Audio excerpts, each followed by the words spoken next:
All right. Well, it's always great to be in the villages. I want to thank UF Health. I want to thank Dr. Nelson for having us here.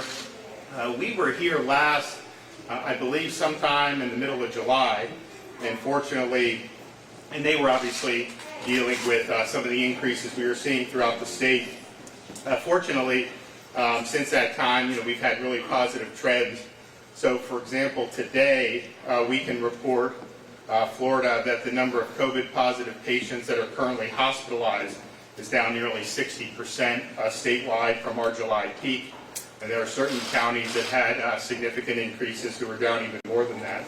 The number of COVID-positive patients hospitalized in the ICU is down about 52% since the July peak.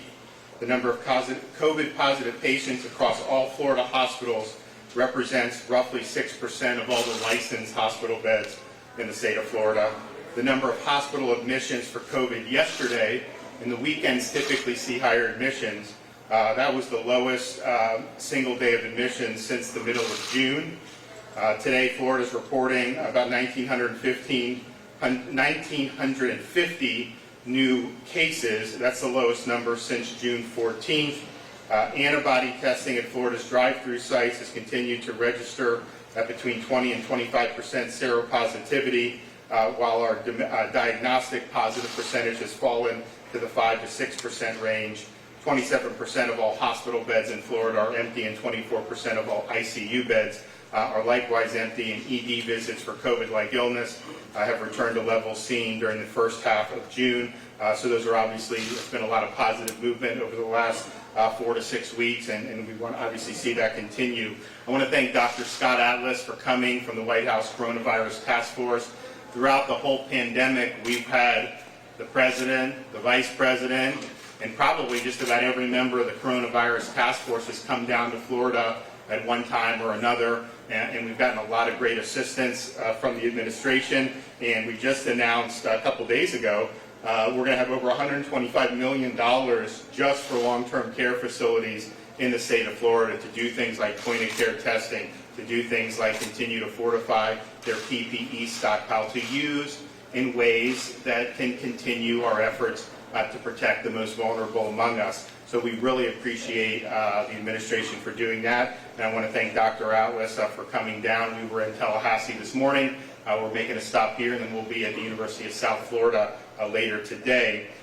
We approached this particularly as we got into May and into June. The initial March, April was kind of everyone didn't really know what was going to happen. It was a time of great uncertainty. There were obviously measures taken in various ways across the country, including some here in Florida. But as we got through that initial period, we really took that opportunity to prepare for the future, not knowing kind of what the virus would bring. Our areas of focus were, one, protecting the most vulnerable among us, and that means, of course, those who are elderly in long-term care facilities. We've provided huge amounts of PPE to those facilities. Obviously, we've required wearing that since March. We've not allowed visitation since March, although we are going to address that very soon because that's kind of served its purpose. We do need to get that human interaction again. We've done a lot of testing, not only for residents but staff, and we test the staff bi-weekly.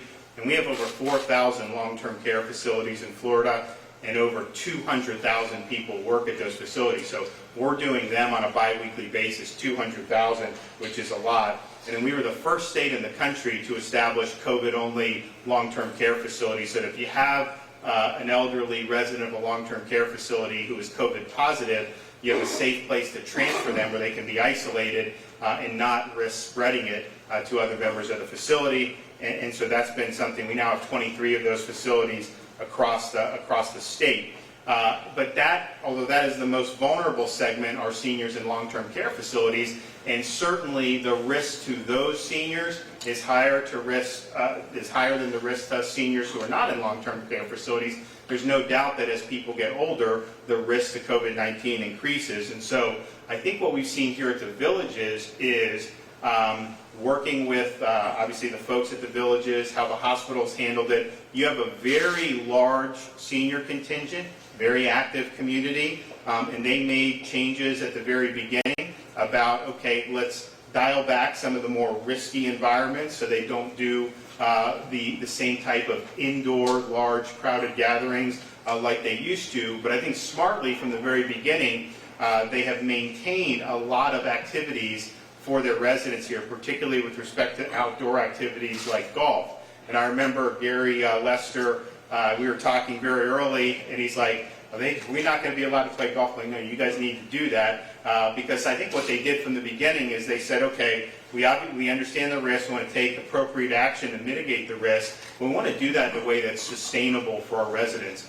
And so I think that they've done that, and that's a combination of the community and the individual residents really being committed to that. But I think if you look at the demographics of this community and then compare the COVID outcomes, I think that they have done far better than what I think most people would have predicted, just given the basic realities of the disease. And so my hat's off to folks throughout the villages, my hat's off to the people here at UF Health Villages Hospital, because I think it's I think it's a really strong story.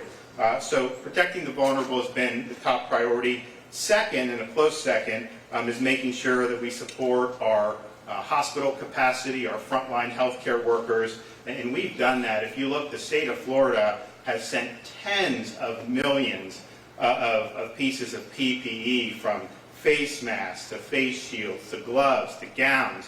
When the hospitals needed more remdesivir, we were able to go and work with the task force and get expedited shipments into the state of Florida. Unfortunately, our hospital traffic had picked up. We needed to expedite that. So we were able to do huge shipments of remdesivir. When there was a need for more convalescent plasma, we went out and asked for blood donations. And our antibody sites, we encourage people, if they test positive for antibodies, to turn around and give blood. A lot of the emphasis in March was not overwhelming hospitals, and the focus was really a lot on the number of beds. I think what we found in Florida is we had enough beds. That was never going to be an issue. You were potentially going to have stresses on the staff. Part of it is just because it's a very stressful time. Part of it is because some of the staff had to isolate as the community prevalence of the disease increased. That's the staff's a reflection of society. You were going to see more and more of that. So we sent over 2,000 medical personnel across the state, many in South Florida, but also some elsewhere, to be able to buttress those efforts. And I think that that was something that was very, very important. We also, because we had these COVID-only nursing facilities, hospital was able to take a resident of a long-term care facility who was COVID positive but medically stable and didn't need additional medical care. They had a safe place to discharge them. We would not allow hospitals to discharge COVID positive patients back into the long-term care facilities from the beginning, because obviously that creates a hazard. But if you have this COVID-only unit where you could do that at a facility, then that's something that's obviously safe. So that was something that was important. And then when we came into June, in the middle of June, in that third week, fourth week, you start to see the prevalence increase. There's a lot of people that were clamoring, saying, "Oh, it's going to be a surge. You got to stop elective procedures at hospitals." And I think there were some areas of the country that may have done that. I think the experience in March and April doing that showed that that's not what you wanted to do. So we did not do that in Florida. We basically told the hospitals, we said, "You understand how to manage your patient load." And so if you look at like a Jackson Memorial down in Miami, they were kind of the focal point of the most intense increase in patients. So they dialed back accordingly, made sure they had enough cushion, made sure they had enough staff, and we obviously supplemented that. There were other major health systems that never had to do anything with elective surgeries or elective procedures, and that, I think, has worked so much better. These procedures matter. I mean, the amount of, and Dr. Alice can talk about this, the amount of missed health care or people who have not gone in when they've needed to certain things is dramatic throughout the country. So we wanted to avoid that, and I think we were able to do that by allowing the elective procedures and stressing to people, if you have problems aside from COVID, this is a safe place to come. If you need to go to the ED for heart or stroke, make sure you're doing that. And then the third thing that we were focused on was just keeping society functioning. The idea that somehow you can just shut everything down, hide, and then it goes away, we know that's not how it works. It's not like a hurricane. You can hunker down and pass as you come out. So we knew that we had to just keep society functioning. So we did that throughout June, July, and August. Last month we added 75,000 private sector jobs in the face of, the height of the outbreak. In fact, I think Disney opened right as the infections had peaked, I think a few days before our ED visits peaked. But ever since they've opened, you continue to see a downward trend, which is good. We've kept gyms, beaches, restaurants, hotels, theme parks, youth activities, sports open and operating, and I think that that's important to do, and I think that we understand, I think, a little bit better now the importance of having society function. Part of that is having K through 12 and universities open and available for folks, and so Dr. Alice and I are going to be going to the University of South Florida after this. Dr. Nelson and everybody at UF, I think, has done a very good job of, you're going to have 50-some thousand students return, and I think they're here now. How do you approach that? And I think that they've been very thoughtful about doing it. But having parents have the option to provide in-person instruction if they're K through 12, and also giving the parents who want remote learning for their child the ability to do that as well. And then certainly having the universities functioning. I mean, a university is a much lower risk environment when you have a lot of young, healthy people. When the universities closed with the start in March, at the start of the pandemic, you're taking people in a relatively low risk environment and then spreading them across the country where they're probably in higher risk environments. And so I think people have learned a lot of lessons from that. So our universities are open, they're going to continue to function, and I think that that's really, really important. So it's good to be here. We're going to hear from some folks. I'm going to introduce Dr. Nelson in a minute, and then obviously we have Dr. Atlas here as well. So thanks to the villages for having us. We appreciate how you guys have handled this, and I think you've made a really positive difference in the lives of your residents. So Dr. Nelson? Thank you. It's always a pleasure to welcome the governor to the villages, especially on behalf of UF Health and the villages. I'm just going to provide some very brief updates. I wear two hats, or in this case, two masks today. One is I oversee the UF Health delivery system. And so there's fairly good news there. The number of COVID cases in hospitals and ICUs have been steadily decreasing over the last month. We had highs in our Jacksonville campus in the 115, 120 range. Those are now well below 100. Gainesville in the 80s and 90s, those down into the 50s. And here in Central Florida Health, the two hospitals combined, also kind of low 50s. So the health system never came close, as the governor referenced, to reaching capacity in the state of Florida. And we, I think, have the benefit of having seen those ahead of us in New York and elsewhere, learned a lot about how to manage patients. And I think you've seen fairly low death rates in Florida and good and better outpatient care. So from a health system perspective, we feel very confident we're able to continue to meet the needs of this pandemic. For the villages themselves, it's been a fantastic partner. They have come forward with all kinds of innovative strategies to stay active and yet stay safe. We have been very anxious about this community, but they have continued to show us that they're protecting themselves. The leadership here has closed down the movie theaters and other areas at the right times based on medical advice, and so we think it's been a special partnership between UF Health and the villages. And the last comment I'll make is the governor said, so we also have to open up today a university where over 50,000 students showed up in the last 2 weeks. So we have successfully done that. We did it, though, in a progressive series of bringing people back. Last month, we brought back, over the months of June and July, over 30,000 employees and set up ways to screen and test a large majority of those people to make sure the environment was safe. We have offered the same opportunity, 100% screening, to all 50,000 students and optional testing with a very, very strict contact and tracing program set up at the university in collaboration with the Department of Health. It was a quiet weekend in Gainesville, which is always a good thing. And right now we've had, as you probably heard, very few cases, only 3 in Alachua County. So again, we think there's some really good news about the University of Florida. It's reopening, and we plan on hopefully keeping the university very active and keeping as many students face-to-face, or at least on campus, as possible. So again, thank you, Governor, for the trip back. Good afternoon. So I'm Dr. Mike Lizardo. So I direct the University of Florida Health Screen Test and Protect program on campus. Since the very beginning of the pandemic, the University of Florida has been engaged in the communities where we serve. And in fact, in late March, we began our screening program here with the villages. As Dr. Nelson said, the villages have been a fantastic partner for us to be able to reach out to the community. And much of what we learned here, we applied to the other 100,000 people that make up the UF community throughout all 67 counties in Florida. We're using that information, we're using evidence, we're using our contact tracing program that Dr. Nelson referred to gain more information, to understand more of how this pandemic is spreading throughout the community and what we can do to control it. Again, as I tell people on campus, we're not powerless in the face of this pandemic.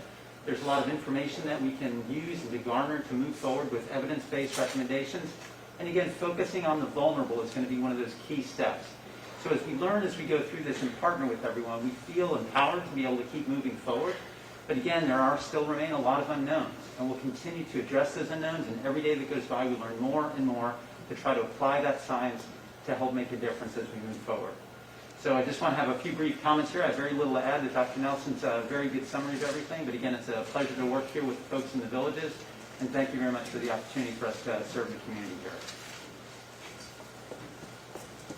Thank you. I'm Commissioner Richard Corcoran, Commissioner of Education. Just want to again give great updates. Throughout the whole month of August, we've been opening up. The governor was very clear. He wanted to give maximum flexibility to the districts. He wanted to give choice to the parents, and if whatever they chose, that form of education he wanted available to them, recognizing that the best form of education, without question, is when that teacher is standing in front of that classroom with that child and they're imparting wisdom and knowledge and the kids are interacting. Is the absolute best form of education. So the results are all of our districts are open as of today. The last 18 open up today. Face-to-face instruction at all of them. Almost 60% of our parents and students chose face-to-face instruction. 95 to 100%, depending on the district, of our teachers wanted to come back and be there with their students and imparting that wisdom. Perfect example is here in the villages. We have Dr. McDaniel with us from the Village Charter School. 3,400 kids, K through 12. 78% chose face-to-face. The remainder chose distance learning. And it's working. Our kids are getting a great education. Parents are being given a choice in a very thorough, safe environment. And so it's a great final day to announce 1.1 million as of today kids in face-to-face instruction of our 2.8 million children, and it's all going very well. Thank you. Dr. Atlas. Good afternoon. It's a great honor to be here representing President Trump, Vice President Pence and the task force, and a great honor to be with Governor DeSantis. It's really quite amazing. The Villages is something, it's a huge success story, and I think it's a model for how other senior frequented facilities are, because as the governor and everyone here knows, while the most vulnerable are those in nursing homes, there are many other seniors to take care of and protect, and this is very much in concert with the President's general strategy here on the coronavirus pandemic, which is number one, protect the highest risk people and save lives by doing so. And number two, making sure we don't have hospital overcrowding, because as Governor DeSantis has known throughout this, you really need to make sure medical care is given to everyone else. It's not true that the only non-essential care, that's not a synonym for things that aren't important. And we know that many, many people, there's a considerable cost to shutting down medical care, whether it's cancer, chemotherapy, live organ donor transplants, cancer screenings, biopsies, immunizations, all kinds of things went by the wayside in the prolongation of the lockdown, and I think we've learned a tremendous amount about that. And then, of course, the third part of the President's strategy is exactly what Governor DeSantis and everyone in Florida is aware of and is doing, which is making sure that we safely open schools and the economy, because we cannot sacrifice our children. I mean, there's nothing really higher on the national agenda than educating our children, and the harms of not opening schools are really tremendous. And all that goes with the known evidence that children have very, very low risk from this illness. In fact, less than seasonal influenza. So if we proceed logically, of course, we're not going to have schools closed. We want to have schools open as much as possible, but also the president guidelines, as well as Governor DeSantis and the educational group here has said, is we want to give options to parents because everyone has to feel safe, and there are certain high-risk families, certain high-risk teachers, certain high-risk students. So the combination of, as the goal is open in school, in-person schools, of course, the options for distance learning are very important, and I think we're seeing a great hybrid of that here in Florida. And just want to also make a remark about how Florida does represent a really great example of a partnership with the federal government and the Trump administration, as well as the private sector, in making sure that Florida gets enough personal protective equipment. Certainly cases of emergency remdesivir were helped along by the federal government here, and of course the Trump administration has supported Floridians, the hardworking taxpayers, in their in payments, as well as small businesses here to the tune of billions of dollars. So I think it's been a great example of how to navigate through really one of the most difficult times in American history. And the governor in Florida has shown how to do it. And the Villages is an amazing place. I've never been here before. But to see the numbers, I mean, the state of Florida has the second highest percentage of people over 65. So right away, it's a huge challenge. Then we go to a place like this, and you guys have done a great job. It's quite impressive. Any questions for either Dr. Atlas or myself? I have a question for Dr. Atlas. Can you please talk to us about, it was mentioned in the Washington Post, this herding immunity discussion. Do you support what Sweden is doing? Yeah, I mean, I was shocked to see the story because they never asked me for a comment, first of all. That's there's news, there's opinion, and then there's overt lie. And that was never a strategy that was advocated by me and the administration. The president does not have a strategy like that. I've never advocated that strategy. So that whole discussion in the Washington Post was just really sort of irresponsible to write an article like that. Governor, I'd like to ask you about, we do have Labor Day coming up. We saw a spike after the Memorial Day weekend. We now are heading towards Labor Day. Are you concerned that people maybe feel, things are getting better? My Publix removed the one-way signs in all the aisles. So, are we concerned coming out of Labor Day that we will see another spike? Well, we're always looking to see what happens. I mean, I think the one thing that we've shown is I think the system, we're going to be able to handle what happens going forward, and I'm confident of that. I mean, this Sun Belt spike was the was the most significant prevalence that the whole region has seen since the beginning of all this. But I think they've settled in. I think people have been, by and large, very, very careful. Although I would also say, people have been doing some stuff. I mean, I know with the Memorial Day, but the people are they're very active now too. But I think you can be very active and just do it in a way that makes sense. And so I think a lot of Floridians have really gotten into a good groove. We're open, we have stuff going on, they understand that. Schools obviously is a big part of that, but they're doing the basic things. And so I think that if they continue to do that, that I think we should be in good shape. I have a question for Commissioner Corcoran, Patty with News 6 here. You had said that the reopenings are going well so far. Many epidemiologists are saying, the cycle's 2 to 3 weeks with reopening schools. We're already seeing schools in Central Florida closing down because of an increase in cases. Your reaction that in the next couple weeks we could see a spike in cases, and is it too early to say that we're doing well with reopening? I don't think it's too early, and I think Dr. Alice can address this also. We've only, so far, with the whole month of August, 1.1 million kids physically on campus in the K-12 setting. We had one school that we had to shut down, and Dr. Atlas will talk about this at other venues, and so does the governor. What we really have more than anything for the cause of when we see that kind of a system, because kids are very low spreaders. So you don't see that. We don't have a case in Florida yet where we've seen a child in the K-12 setting spread it to an adult. But the other way around is much more dangerous. And so if you have, we've sent out guidance, if you have a cold, if you have a symptom, an adult should be without excuse. All of us know when we're not feeling well. Well, if you're not feeling well, do not come to the campus. And what you're seeing initially, but we're getting, tremendous improvements every single day. We have webinars all the time. We tell our teachers, as much as you're tempted to walk down the aisles and interact with the kids, stay in front of the classroom. Because if they stay in front of the classroom and all of a sudden we get the diagnosis that they they were positive. Now we might only have to ask 1, 2, 3 kids that might have been in the front row, or maybe nobody, because if they're 6 feet apart, has to be dismissed, and those kids can continue to get that great learning. And so what you had in that one school that we had to close in Osceola, it was 12 teachers interacting in the break room, interacting after hours, being together, and as a result, it's very difficult. As Dr. Atlas has said, nationwide, I think the average age of a teacher over 65, it's only like 13%. In Florida, we're like 3%.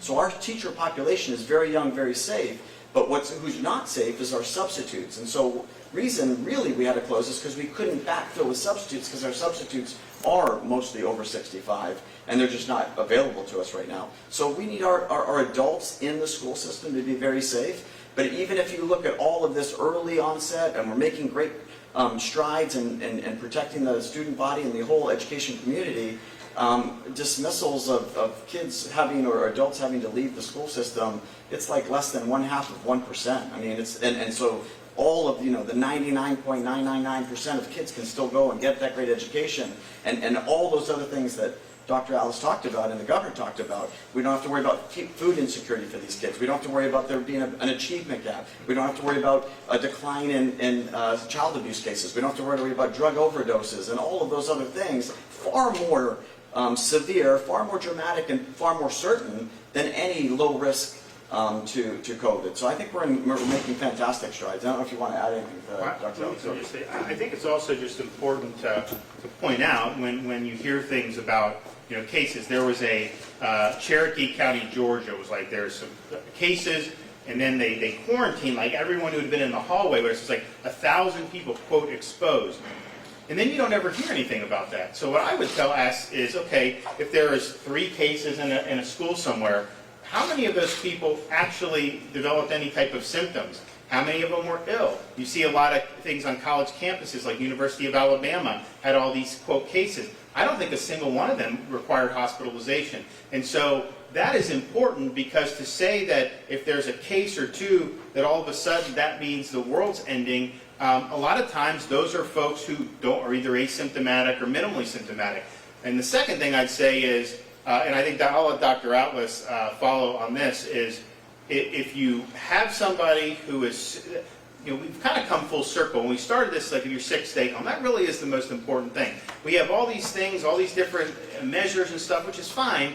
But at the end of the day, if people are symptomatic and they stay home, that is going to solve so much of it. And so we're really stressing that for teachers as well as for students. The good thing about students is you have online now.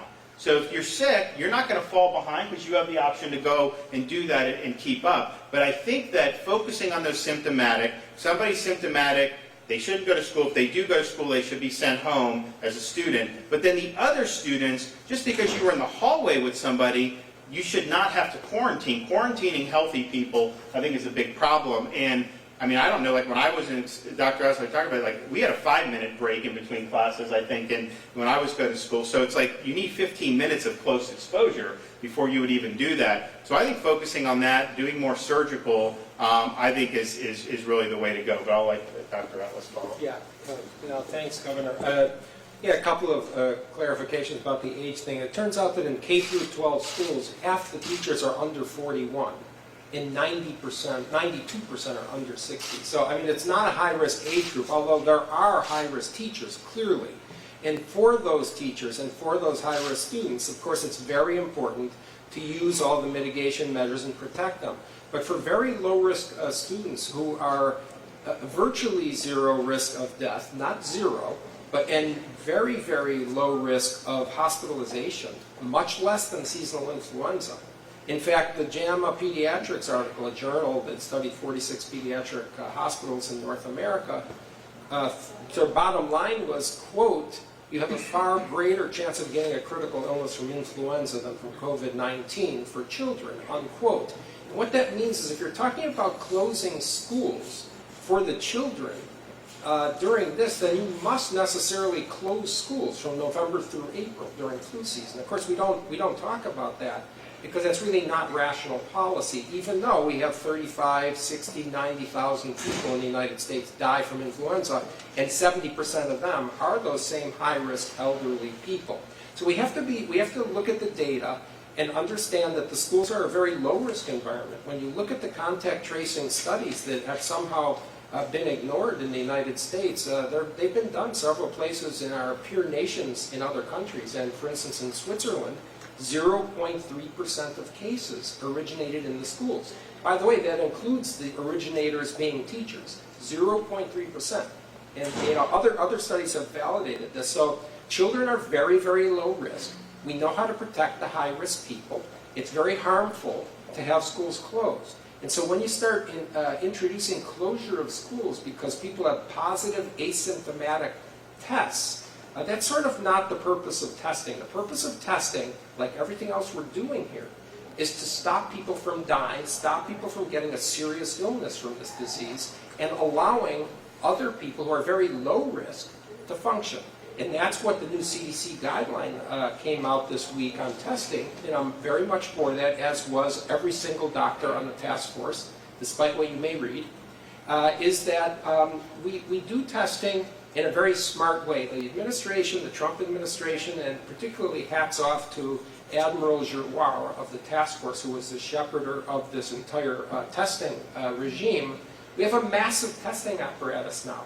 And what we're doing is leveraging that into a very smart, targeted strategy to make sure that we're using testing for actionable items. That means if you have a test, what are you going to do about it?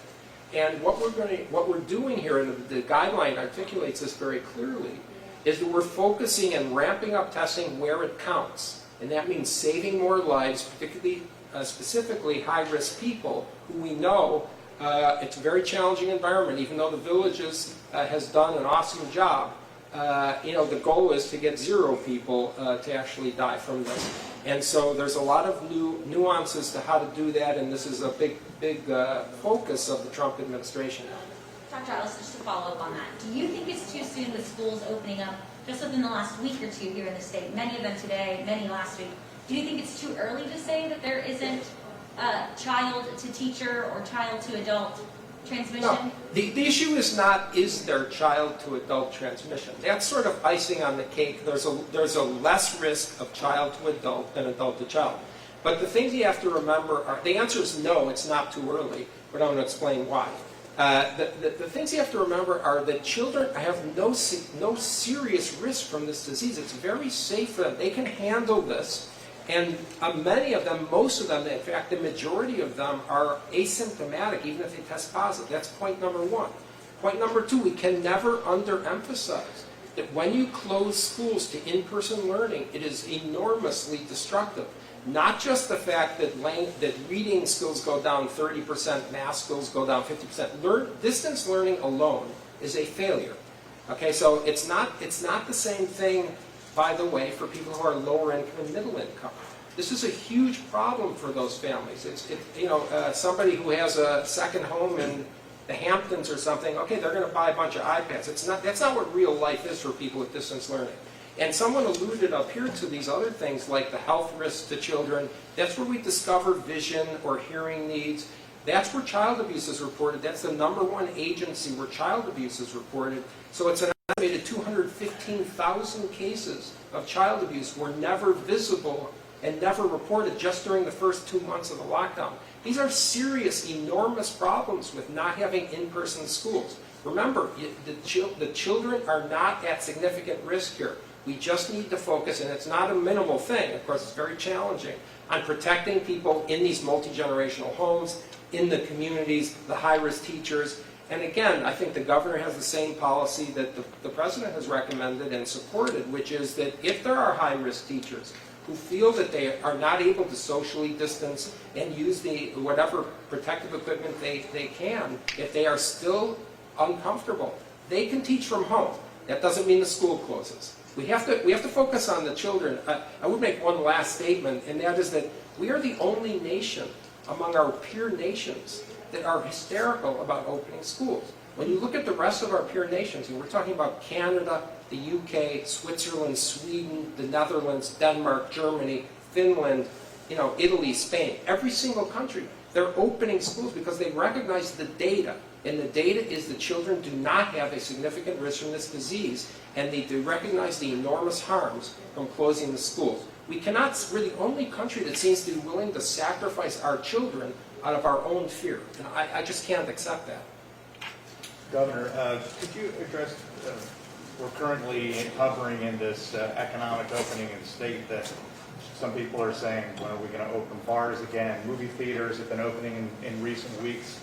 That may lead to more cases in the fall. If we get into a situation where we're seeing that, is it possible that the phase we're in now is going to be the phase we're in next spring, next summer? Oh, no. Look, I think what we've shown throughout all this, remember, you go back to the end of June, beginning of July, people said, you have to shut down Florida. It'll be exponential. It'll run away. It'll never go down unless you shut down. And, I looked at kind of the life cycle of the virus in different parts of the world, different regions of the United States, and I said, no, if we focus on protecting those most vulnerable, if the folks, and particularly in the nursing homes, if other folks take the basic precautions that we preach about avoiding some of the riskier behaviors, and then if we make sure those hospitals have what they need, PPE, personnel, whatever, medicine, that we would be able to get through it, minimizing the harm to society. And so you've seen theme parks open. We had the theme park roundtable last week, and you asked Universal and Disney and SeaWorld, how are you guys doing in California? Oh, we're not. They have no pathway to get back, in California. And so we had a different approach, and so I think that's been good. Now you're right. If you go in Central Florida, everything's open except the nightclubs and the pubs, and so that's something we're going to address. It was a situation where we wanted restaurants, we had them doing some certain things, so we said, look, if a pub does the same thing, what's the problem? That wasn't their business model, and so we ended up having, it was an enforcement issue more than anything, but we are going to address that. We're going to move with that, and then obviously we're going to work on our 3 southern Florida counties, getting them where we are and there. But that's really the last piece of the puzzle, and I think that's something that's good. We gained jobs, 74,000, I think, private sector jobs in July. And just imagine if we had shut down the state, we'd have lost another 300,000 or 400,000 jobs. And so I think that we understand what we need to do, but we will never do any of these lockdowns again. And I hear people say they'll shut down the country, and honestly I cringe, because we know places that have done that. The most draconian lockdown in the world has been Peru, military enforced since March. They have the highest per capita mortality in the world from COVID. And at best what a lockdown will do is delay. It does not reduce the ultimate mortality, but I think Dr. Alice would agree, it creates a lot of other problems with mortality that a lot of people don't necessarily focus on. And so one of the things I've tried to stress in the last couple weeks in particular is, COVID's important, but if you look, we have about 6% of our beds are filled with COVID positive patients. All those individuals we care about, their families, everything, and we need to be there for them. But out of 22 million people, we've got issues with people delaying cancer screenings, not coming in for heart or stroke. We have, we've lost ground on the opioids since March, some of the other mental health issues. So we want to continue doing all of that. I think that it's got to be a full spectrum approach. But I think having that kind of full spectrum is really the way to go. So we're going to get there where everything's good. It's kind of like this isn't easy to do, partially because this has become very, there's just a lot of fear out there. We've tried to allay those fears with the schools and some of these other things, but that'll be big to make sure that that the parents have that option everywhere in the state. And we're getting close to that. We've got a couple more counties, a few more counties that we'll bring on. But Dr. Alice, did you want to talk about maybe just some of the negatives that you've seen in terms of some of these lockdowns? Sure. So, this has been reviewed before, but the most recent thing that came out, I think, is very important because it has to do with the college-age population. The CDC outlined that in the month of June, ages 18 to 24, 25% of our children, my children are that age, 25% of people in that age group had serious thoughts of committing suicide. This is a lockdown issue. And so we really have to be very careful. There are 650,000 Americans who have cancer who are on chemotherapy. And during the first 2 months of the lockdown, half of them didn't come in for their chemotherapy. I mean, you had thousands of tumors that were not biopsied, that were known tumors. We had 2/3 of cancer screenings that were not done. We had more than half of childhood immunizations not done. 85% of living organ transplant surgeries were not done. And so a lot of this, part of it was due to the intentional exclusion of medical care, which we really did very well as a nation. I mean, there were isolated hospitals that were overcrowded, but the overwhelming majority did not have overcrowding. There was not a single person in the United States, by the way, that needed a ventilator that didn't get a ventilator. But, you know, these harms from the lack of medical care were mainly due to fear instilled in patients. These were patients who had brain lesions, brain abnormalities that could rupture and cause paralysis or death, and my neurosurgery friends at Stanford were calling the patients personally, and 40% of them weren't coming in because they were afraid.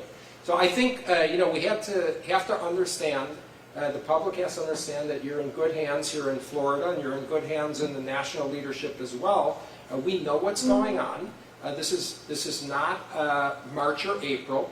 We've had a massive decrease in the case fatality rate since then. We know a lot more.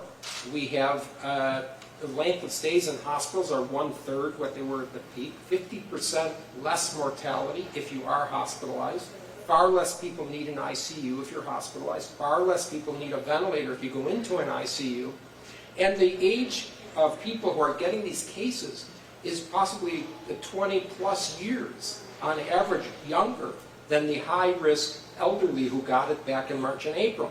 So we're doing much better. We're doing much better at protecting the elderly. We're not perfect. And I think it's very important that we are very diligent with that population, and we are advocating and changing, adding even extra protection. I mean, the administration is not just adding point-of-care testing, for instance, to every single certified nursing home in the country. That means rapid turnaround tests.